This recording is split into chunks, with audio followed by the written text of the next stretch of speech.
This is Precalculus, Chapter 10, Lesson 3, on page 637. It's the complex plane. When you hear the word complex, what are you thinking? I. Excellent. That is correct. And so, on the complex plane, we're going to have an x-axis, and now that's going to be your I. Y becomes I. But notice it doesn't just say the complex plane. It says, and polar form for complex numbers. Okay, so I'm going to tie this into geometry. What we did in geometry. This is vectors. Do you remember when we did vector, algebra 2 I meant, not geometry. Remember when we did vectors in geometry? There were two formats for writing a vector.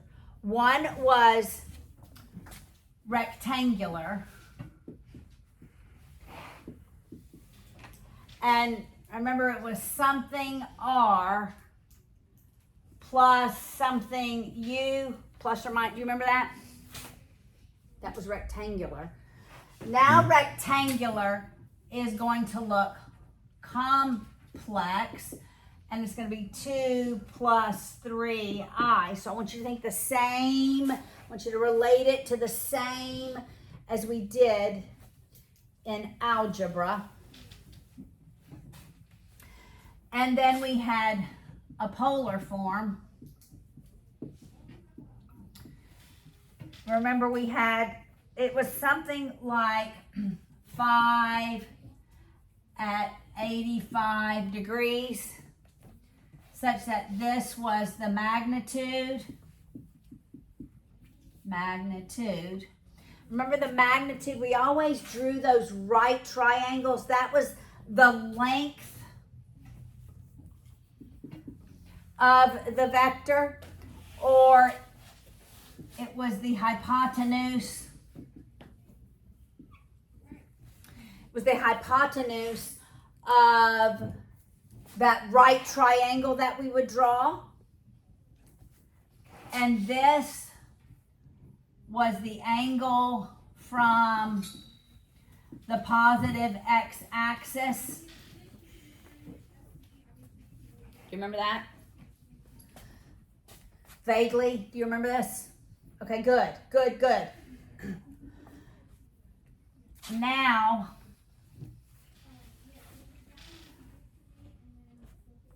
how did we get the R value? What trig ratio did we use? R went with?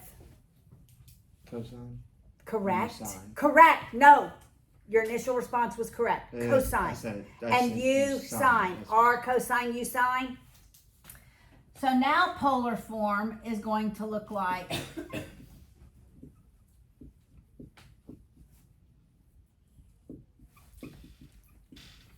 this. So because we're in radians. Now we're going to be in radians. Your theta is going to be in radians. All right, it's the same concept, but because we're on the complex plane, it's going to look a little different. All right, so instead of having x and y's, we now have complex numbers, and we're gonna convert that rectangular form of a complex number to polar form, and we're going to go from polar form back to complex, just like we did rectangular to polar, polar to rectangular in algebra 2. All right, now I do want to remind you of a few of the rules. So the rules for multiplying, dividing, and taking roots of a complex polar form is the same as the rules for exponents. Exact same. Same rules as for logs. So multiplying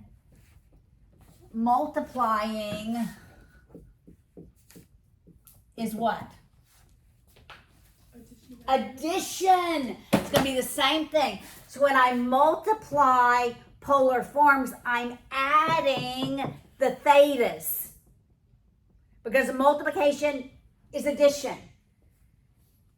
Division is, so when I divide polar forms, I'm going to subtract their thetas. I'm going to do division and multiplication to my magnitude, which also has a new name. It's called a modulus. I'm going to do multiplication and division here, but when we're talking about the thetas, just like when we're talking about the arguments for logarithms or the exponents for variables, when I multiply, I'm going to add my thetas. When I divide, I'm going to subtract. Now, what happens when I take the root? I don't think this can be seen on the camera. There, it can be seen. Okay. When I take the root, what is that? The root is Cube. It's the cube root, but what do I do to those numbers? Would it be x to 5 over 3? I divide. Okay. So with roots, we divide. So multiplication is addition. Division is subtraction. And roots, we divide. And we're going to apply those same rules. All right, so we began pretty easy in this lesson. All right, so we're going to start and talk about complex numbers to begin with. And what is the proper form of every complex number? What's the proper format? Proper form. Real and then imaginary, right? Real and then imaginary. You would always write, you would never write, never. It's real and then imaginary. Got it? All right. So if you're with me on page 638, how do we find the absolute value of a complex number? It's in that box on page 638. It's literally what we're finding when we take the absolute value is we are finding the magnitude. Does it look like Pythagorean's theorem? In that box, does it look like Pythagorean's theorem? All right, so you relate absolute value to modulus, to magnitude, to Pythagorean's theorem. All the exact same. Got it? All right, so I'm going to look at example 1. Are y'all tying those words together? Magnitude, hypotenuse, right? Pythagorean's theorem, modulus. All those, absolute value. Same, we're calculating the same point on the vector. It's the length of the vector. Remember, vectors have two properties. Well, y'all should know this because there's some. It's what? It's there's some cartoon that talks about this, huh? Even my geometry class knows about vectors. She talking about What? Vector. Victor was my nerd. Yeah. What cartoon is it? Don't Is tell it- her. Don't tell her. Is it? What is it now? I need to know. It's a movie. It's a movie. What's the movie? It's an animated movie. I know it's an animated movie. What's the movie? Maybe Vector is the name? You don't know it? No. I don't know if What is it? It's Incredibles. The I mean, not Incredibles. No, No, that's not Hey, it. Despicable Me. Sorry, Despicable Me. Okay, yes. Okay, all my I was thinking students know this jumpsuits now and- because of that movie. Vectors have two things. What do they have? Magnitude and direction, right. If you didn't know because I taught it, you knew it because of the movie. That's right. The magnitude is how far it travels from the origin. The direction is the angle from that positive x-axis. Okay, so look, if I just graphed A, which is 3 plus 2i, if I graphed it, this is my x value. This goes on like the y-axis, right? So it's 3 up to, right? That's what my vector looks like. I always draw my right triangle to the x-axis. Always. We never draw triangles to the y-axis. Never, never, never. Always to the x-axis with vectors. All right, so that this is positive 2, that is 3. The absolute value is here. It's also called the magnitude. It's also called the modulus. Got it? It's the hypotenuse.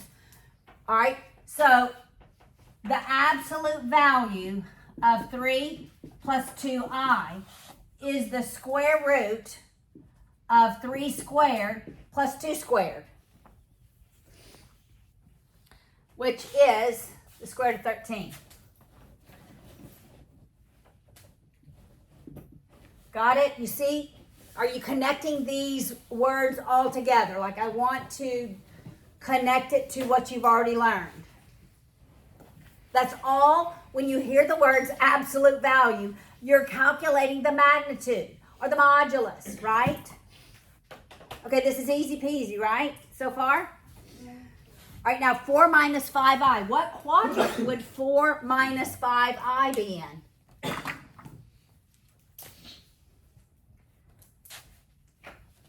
It'd have to be in the...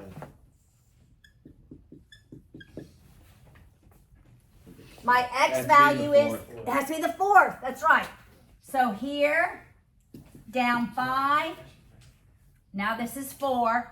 We draw, right? We draw our triangle to the origin. The right angle always goes to the x-axis. The absolute value is always going to be a positive number. Always. We did negative magnitudes, but remember that meant the force was at the origin, so it went in an adjacent quadrant. All right, so the absolute value is simply Pythagorean theorem. Square root. 4 squared plus 5 squared. That's 16 and 20. 41 squared. 41. Square root of 41. Yeah. There we go. All right. Got it? Easy peasy so far, right? Now, that's how we're going to find in polar form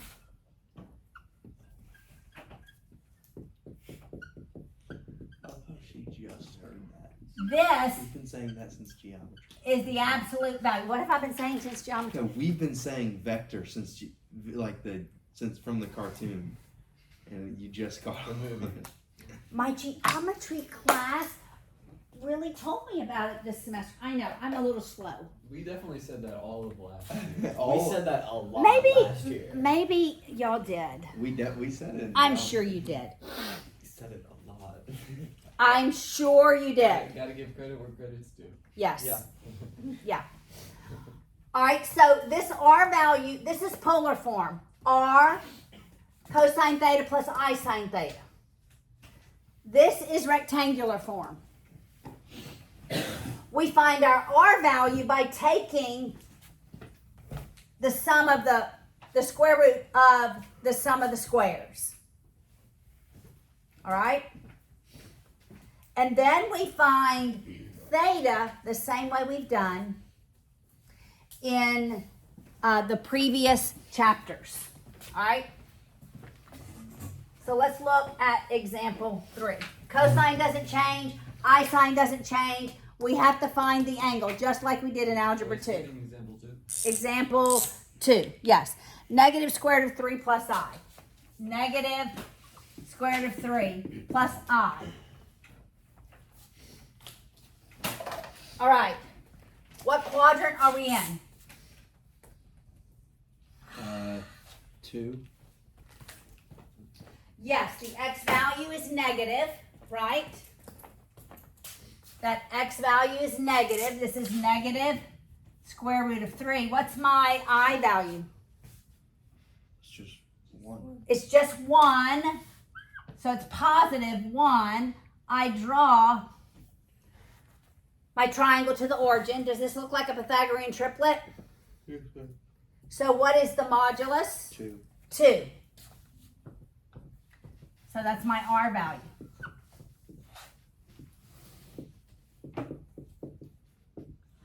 Remember with vectors, this is not theta right here. Theta is always from the positive x-axis rotated around.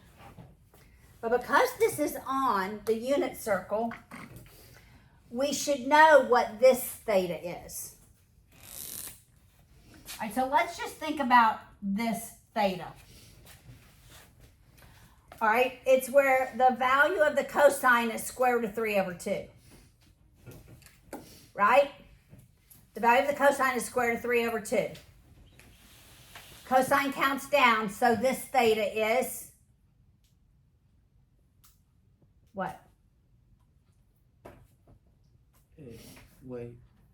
Okay, it's where the cosine is square root of 3 over 2. It's the 30 degrees. It's the 30 degrees, but we're in radians, so it's Pi over 6. pi over 6. Goodness gracious. Okay, I'm going to set them here. It's pi over 6. But what's from the positive x-axis? It's 5 pi over 6. Not all the way to pi. You go all the way to pi and take a 6th away, and you're at 5 pi over 6. That's what goes here. Whew, that's a nice one. Okay, I'm going to move all these down, so I'll just use this one. Okay, these are equivalent.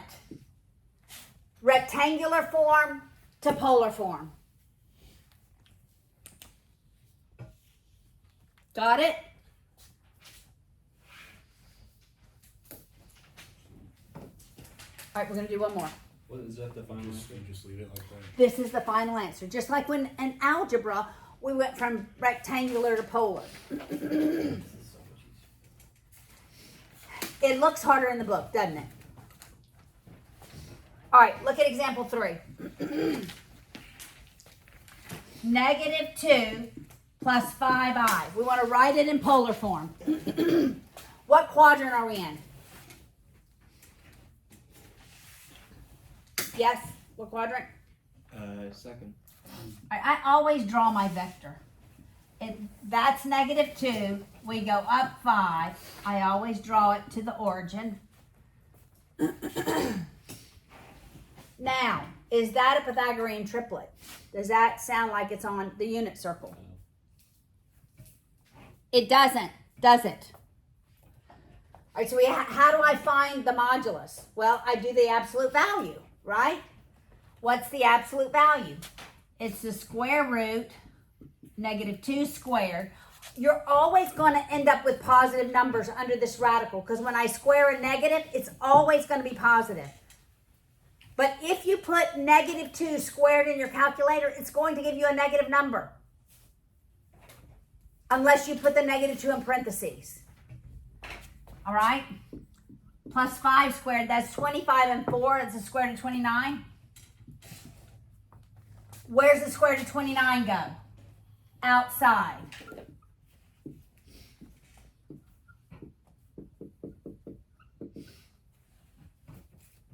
Now I need theta. How am I going to find theta? It's not on the unit circle. It's not on the unit So circle. do we do a inverse? We're going to do inverse to find this theta. Okay, this is exactly how we did it. Yeah, do y'all have your calculators? They need to be in radians. Does everybody have a calculator? Do we need a big calculator? Or It doesn't matter. I have a couple calculators. All right. Remember, we always use the tangent because those are the numbers given. Why do I not want to use the square root of 29? Because we solved for that. Because that's a calculation I did. What if I did that one wrong? Now I have two parts of the problem wrong, right? Use what was originally given. So the tan of that theta is 5 over 2. I'm not gonna use the signs. Because if I use the signs, everybody listen, think about this. If I use the signs and I do inverse and use that as a negative, what quadrant is it going to give it to me? 4. The fourth quadrant. So just ignore your negatives and positives, right? It's going to give you negative something. All right, so just do inverse tan. Y'all are going to have to make sure you're in radians. What do you get? What does that equal? Negative 1.19. Negative 1.1903. I do see that. I got a positive. I did. Yeah. Okay, it doesn't matter, right? Yeah, you should get a positive. 1.1903. But we don't want that radians. We want that radians. So how do I get that? Pi minus. So do pi minus that, and that's going to be my theta. What's pi minus that? 1.9513.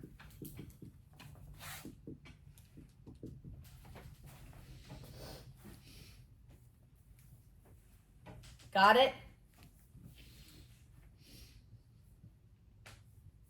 Okay, now let's just think. What if we're going to suppose, all right? Are you ready to suppose with me? Mm-hmm. Suppose that this were 5 and that were negative 2. And so that would still be 1.1903. All right? You would have to add pi to it. I go pi plus the 1.1903. You with me? Mm-hmm. What if that were now in the fourth quadrant? I gotta go over here. Subtract it from 2 pi. Yes. And this were 1.1903. And I want that. I go 2 pi minus that to get there. Just like we did in algebra.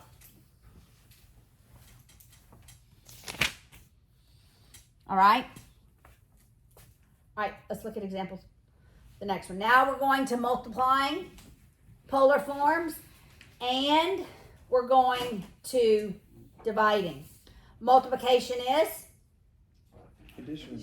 Division is? Subtraction. Okay, remember that. Multiplication is division. Addition is subtraction. Did I just say that right? Yeah. I just said addition is division is subtraction. No, you just said addition is Listen, I subtraction. know. Division. That's what I meant to say. What? Addition is not division. No, I meant to say division is subtraction. Multiplication isn't division, right? Yeah, that's what you also said. I know. Multiplication is addition. Division is subtraction. There we go. All right. When the teacher was strict. All right, look at example 4. On top page 641. Multiplication is addition. So we have these two vectors. We have z1.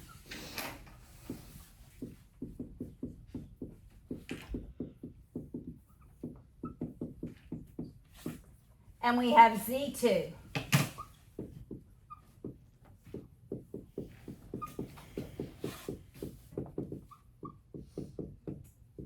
And we want to multiply them.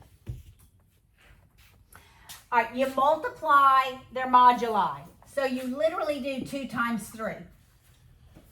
we are going to multiply that radius, that magnitude. But on the inside of the polar form, we're going to add the thetas. So we have cosine 5 pi over 6 plus 7 pi over 4 plus I sine 5 pi over 6 plus 7 pi over 4. And you add it and you simplify. All right, so let's add, what's a common denominator for 5 pi over 6? This goes back to like, 12. yeah, it's 12. So I multiply this first one by 2 over 2, this second one by 3 over 3. So I have 10 pi plus 21 pi, which is 31 pi. Is that right? Over 12. And so that's what I write. On the outside, it's 6 times cosine 31 pi over 12 plus I sine 31 pi over 12. Okay, y'all, that's pretty easy, isn't it? Do you agree? That's pretty straightforward. Same rules. We haven't changed the rules.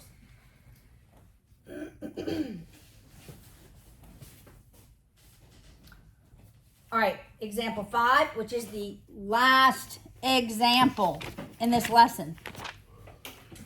We're going to divide them. We could have just divided those, but we'll do the example in the book. Division and subtraction. We are literally dividing the moduli, but we're going to subtract the thetas. Now we have 10, this is Z1, 10 cosine pi over 3 plus I sine pi over 3. And Z2 is 2 cosine pi over 4 plus I sine pi over 4. And we want to divide them.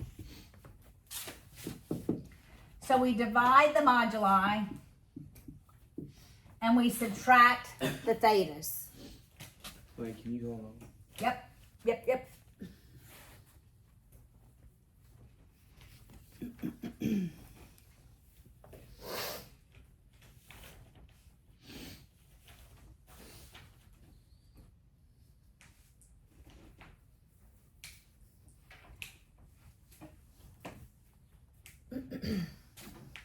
Alright, you're good. All right, so this would be cosine pi over 3 minus pi over 4 plus I sine pi over 3 minus pi over 4. All right, let's just think of pi over 3 minus pi over 4. Common denominator would be 12. So I'd multiply this first one by 4 over 4, the second one by 3 over 3. So I have 4 twelfths minus 3 twelfths, which gives me Pi over 12. just pi over 12. So that's 5 cosine pi over 12 plus I sine pi over 12. And they're divided.